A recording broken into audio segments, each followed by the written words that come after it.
Go. Did you ever wonder how Mike and Sulley first met each other?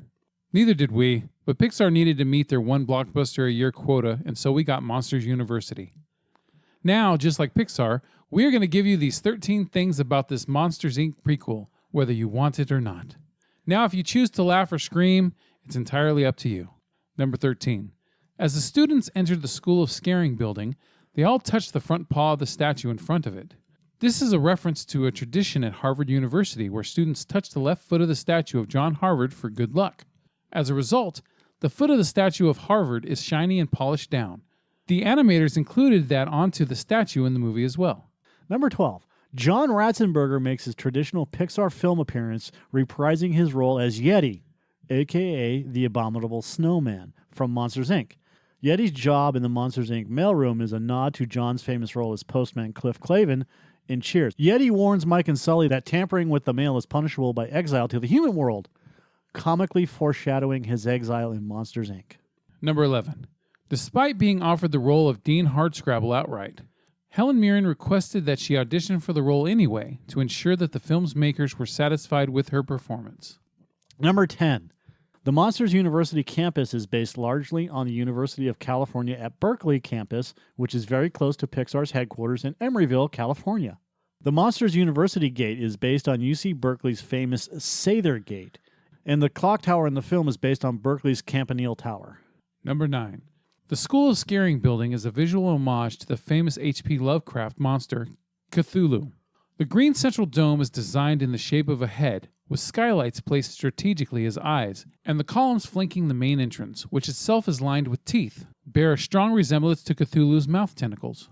Number 8. The design of Archie the Scare Pig was inspired by director Dan Scanlon's dog Carol, a Japanese chin. Number 7. This film ends Pixar's 8-year streak of releasing films every year, which had begun with Cars, due to a few films which have been at least canceled or moved to a different year, though another streak began with Inside Out in 2015. Number 6. The teaser trailer features narration from Kelsey Grammer, which parallels the narration James Coburn gave in the original film's trailer.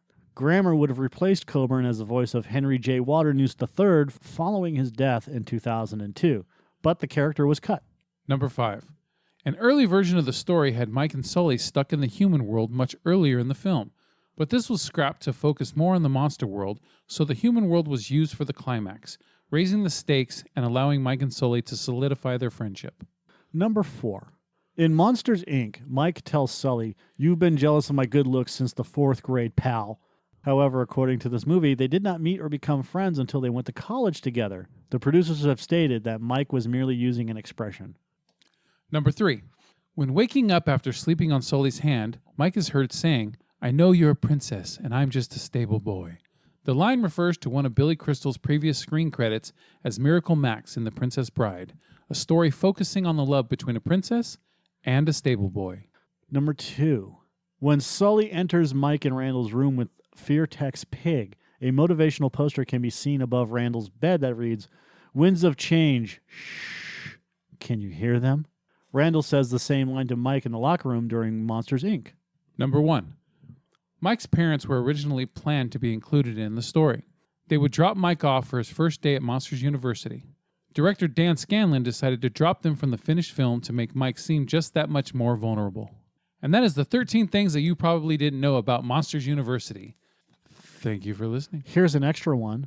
When Mrs. Squibbles drops the boys off and states, "I'll be in the car listening to my tunes," she is listening to Island by metal band Mastodon. Thank you for listening. Well, hello there, and thank you for listening. Make sure to hit that subscribe button so that you can get notified when we put up new videos.